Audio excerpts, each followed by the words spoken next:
Olá, sejam bem-vindos para mais um episódio de Sinapsando. Eu sou a Neurinha e este podcast é uma parceria do Instituto Singularidades com o NeuroMinute, plataforma de aprendizagem rápida e eficiente. Hoje, no Sinapsando, preparamos uma bancada de experts para respondermos algumas perguntas sobre bilinguismo, começando na parte da linguagem. Como o cérebro aprende uma língua? Como funciona a aquisição de uma segunda língua? Será que existe uma idade para ser bilíngue? E muito mais. Para iniciar o nosso bate-papo, deixe-me chamar doutora Miaulina, doutora Sara Bellum e doutor Sinapsis. Sejam bem-vindos ao nosso estúdio. Obrigada pelo convite, Neurinha. É um prazer estar com tantas figuras notáveis. Que alegria! Também estou muito animada para o nosso bate-papo de hoje. Muito obrigado pelo convite e já podemos começar então? Ao longo da semana, ouvinte, nossa equipe selecionou algumas perguntas recebidas pelas nossas redes sociais. Você ainda não segue nossas páginas? Basta procurar Sinapsando ou NeuroMinute Brasil na sua rede social favorita, Facebook, Instagram e até no TikTok. E claro, sem falar em todas as plataformas de podcast. Estamos sempre falando das nossas entrevistas e realizando enquetes para deixar vocês ainda mais próximos do que falaremos aqui. Ao longo de muitos anos, a linguagem vem sendo uma temática cada vez mais pesquisada por neurocientistas ao redor de todo o mundo. Todos os animais se comunicam, e com os seres humanos não poderia ser diferente. O grande quê da questão é que o homem é o único desses animais que não só fala, como também escreve. Dr. Sinapsis, seu último artigo aborda como aprendemos uma língua. Como podemos sintetizar esse processo para o nosso público? Muito bem. Neurobiologicamente falando, nosso cérebro é programado para se comunicar. Contudo, necessitamos ser expostos à linguagem para que a comunicação possa ocorrer. Desde os primeiros dias de vida, os bebês se interessam pelos estímulos da fala, sejam eles sonoros, produzidos por falantes de uma língua oral, como o português, ou visogestuais, produzidos por falantes de uma língua de sinais, como o Libras. Conhecendo a doutora Sara, sei que ela tem algo a adicionar. Pois é, doutor Sinapse, com certeza. Há estudos que mostram que no caso, por exemplo, de bebês ouvintes, filhos de mães falantes de uma determinada língua oral, a aquisição começa provavelmente antes mesmo do nascimento. Nos últimos meses de gestação, o bebê já identifica padrões sonoros e seleciona os fonemas que o ajudarão a reconhecer a voz e o idioma maternos. Anos atrás, um artigo com o nome de O Feto Aprende tornou-se viral. Como que um feto, antes mesmo de vir ao mundo, poderia aprender ou perceber estímulos? E cá está, a neurociência nos dando cada vez mais indícios de que a aprendizagem inicia ainda na vida intrauterina. E isso não é mágica. Neurinha, e o mais curioso, e o que muitos não imaginam, é que o choro dos bebês recém-nascidos apresenta o contorno melódico da língua falada de suas mães, o que sugere que eles estão reproduzindo uma melodia que foram capazes de captar e memorizar antes mesmo do nascimento. Escute só, querido ouvinte, tantas melodias de tantos idiomas distintos ao redor do mundo e o choro já expressa essas nuances. Imaginem só as crianças bilíngues. Recebemos dezenas de perguntas sobre a aquisição de uma segunda língua. Uma preocupação recorrente dos pais é sobre colocar uma criança para aprender um segundo idioma desde muito cedo. Muitos acreditam que isso pode deixar a criança confusa ou que pode prejudicar o desenvolvimento da língua materna. Mas a ciência já mostrou que esse é mais um dos neuromitos que circulam por aí. Doutora Sara Bellum, a senhora pode nos explicar melhor essa questão? Claro, Neurinha. Até a década de 60, acreditava-se mesmo que o bilinguismo prejudicava o desenvolvimento infantil, pelo fato de a criança gastar mais energia para aprender duas línguas simultaneamente. Hoje, sabemos com base em estudos mais recentes que, na verdade, as vantagens se sobrepõem às desvantagens. Primeiramente, devemos entender que, embora a pessoa possa aprender um idioma ao longo da vida, devido à característica brilhante de plasticidade cerebral, que é aquela capacidade do cérebro de se modificar na sua organização, há um período crítico de aprendizagem na infância, porque é a fase em que a criança está mais propensa a aprender os novos conhecimentos. Perfeita colocação, doutora Sara Bello. Isso acontece porque essa plasticidade em desenvolvimento nas crianças permite que elas usem os dois hemisférios do cérebro na aquisição da segunda língua, enquanto que para a maioria dos adultos a linguagem está em um hemisfério, geralmente o esquerdo. Além disso, quanto mais cedo é ensinada uma segunda língua para a criança, menor será o sotaque dela. Muito bem colocado, doutora Mielina. Muitos ouvintes não sabem, mas de acordo com estudos recentes, os bilíngues apresentam melhores funções executivas, que são uma variedade de processos cognitivos mais sofisticados, que incluem a inibição e a tomada de decisão, assim como o desenvolvimento da consciência metalinguística, ou seja, saber como a linguagem funciona na comunicação. E esses são alguns dos motivos sobre a importância do ser bilíngue, tão questionadas nas nossas enquetes.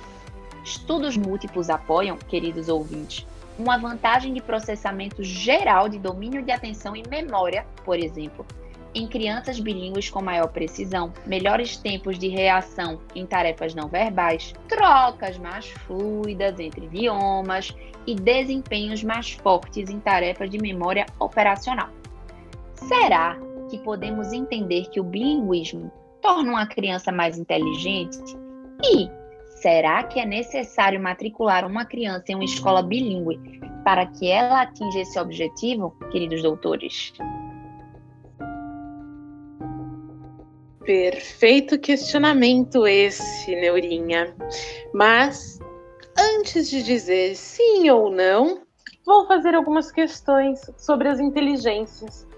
Pesquisadores propõem que a inteligência é uma capacidade muito geral, que, entre outras coisas, envolve a habilidade de raciocinar, planejar, resolver problemas, pensar de forma abstrata, compreender ideias complexas e aprender por meio da experiência. Não é apenas uma habilidade acadêmica, uma aprendizagem livresca ou esperteza ao responder testes.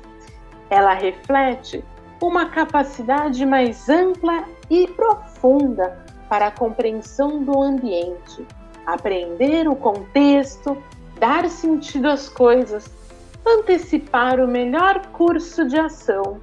A inteligência, definida dessa forma, pode ser medida, e os testes de inteligência o fazem da forma adequada. Não poderia ter dito melhor, doutora Mielina. Agora, em relação à dúvida do ouvinte, uma coisa que posso dizer é que, se seu filho estudar uma segunda língua, ele terá mais conexões cerebrais, mais atenção, será multitarefa, isto é, tem a capacidade de mudar de atividades com menos dificuldade. Terá uma boa memória de trabalho, que é importante no processo de aprendizagem, além de aprimorar habilidades para tomar decisões. E esse desenvolvimento irá auxiliar no crescimento pessoal do seu filho. Mas precisamos deixar claro que cada pessoa tem um nível de inteligência diferente da outra, e que, como a doutora disse, existem muitos fatores internos e externos para determinar o que é inteligência. Inclusive, Dr. Sinapse, quanto ao questionamento sobre matricular em uma escola bilíngue, eu gostaria de destacar que ser bilíngue é extremamente importante atualmente. Além de representar oportunidades no mercado de trabalho, a pessoa bilíngue tem um universo cultural muito mais amplo, tem acesso a um leque infinito de saberes. Mas o ponto que é relevante trazer com isso é que o seu filho, ouvinte, não precisa necessariamente estudar em uma escola regular bilíngue para atingir esse objetivo. Essencialmente, a proficiência no idioma leva tempo, interação ou exposição contínua e os resultados são variados. dependendo da idade, da dedicação do aluno e de outras características pessoais. Mais cedo é melhor na maioria dos casos, mas como já foi dito aqui hoje, devido à neuroplasticidade, aprender um pouco mais tarde não significa que é impossível tornar-se bilíngue. Exatamente. E muitos pais matriculam seus filhos em escolas que se intitulam bilíngues desde a educação infantil. Mas é fato que há diferença entre escolas, programas bilíngues e cursos livres de inglês. Mas geralmente, as escolas bilíngues oferecem intensificação de um segundo idioma e não uma formação bilíngue propriamente dita. E qual o veredito de cada um de vocês, doutores, sobre se a criança deve ou não estudar em uma escola bilíngue ou em um cursinho de inglês regular, por exemplo? Olha, primeiramente, é essencial conhecer os benefícios comprovados do bilinguismo e as modalidades de curso disponíveis no mercado. Um outro ponto importante é considerar qual é o objetivo em relação à educação dos filhos. Qual é o motivo principal de querer que seu filho fale um outro idioma e qual o trajeto a ser traçado? Além disso, vale ressaltar a importância do papel da família neste processo de bilinguismo. Independente de ser uma escola bilíngue ou um curso extracurricular, é essencial que a família inclua a segunda língua na rotina da criança, até mesmo em seu lazer, como, por exemplo, jogar jogos na segunda língua, assistir a alguns filmes legendados e, dependendo do nível de proficiência na segunda língua dos pais, é interessante propor até a leitura de livros infantis ou história em quadrinhos na outra língua. Isto torna o processo de aquisição dessa segunda língua mais divertido para o aluno e a família observa de perto o progresso e as dúvidas quando surgirem. Complementando a fala do Dr. Sinapse, além do fato de que a família pode também escolher o melhor formato para que o filho aprenda. Outro ponto importante, à medida em que a família expõe seus filhos a diferentes estímulos em uma segunda língua, como o Dr. Sinapse disse, são ouvidos e percebidos diferentes sotaques, ritmos de fala que influenciam positivamente no desenvolvimento do bilíngue. Exatamente. Em resumo, não há uma resposta única para essa pergunta. É preciso definir o objetivo que se quer alcançar e qual o caminho que cada um está disposto a seguir, seja em uma escola bilíngue ou não. Tanto a família como o aluno precisarão se empenhar bastante para que o bilinguismo seja alcançado. Quantas contribuições maravilhosas! Então é isso, ouvinte. Aprender outra língua é extremamente importante. Mas como atingir essa aprendizagem é variável e subjetivo. Esperamos ter contribuído com esse debate e podemos continuá-lo e aprofundá-lo em outros episódios. O que vocês acham? Votem nessa enquete em nossas redes sociais para continuarmos essa conversa sobre linguagem. Doutores convidados, obrigada por abrilhantarem esse debate. Vocês são sempre bem-vindos. Muito obrigada, Neurinha, pelo convite. Foi um momento muito agradável e é sempre muito bom falar sobre educação, como os processos de aprendizagem acontecem no cérebro e toda essa mágica, né? Espero ter ajudado aos ouvintes e não deixem de acompanhar minhas redes, entrevistas especiais como a que está no Educaneuro. Muito obrigada. Eu também agradeço muito pelo convite e pela oportunidade de falar de ciência, de esclarecer neuromitos e de contribuir um pouquinho para que as pessoas tenham mais conhecimento sobre educação e assim possam fazer boas escolhas. Foi um grande prazer participar deste podcast com minhas colegas e com você, Neurinha. Espero ter sanado as dúvidas do público e ajudado a entender melhor o processo de aquisição da linguagem e do bilinguismo. Um grande abraço a todos. Mais uma vez, obrigada, doutores. Esse foi mais um Sinapsando.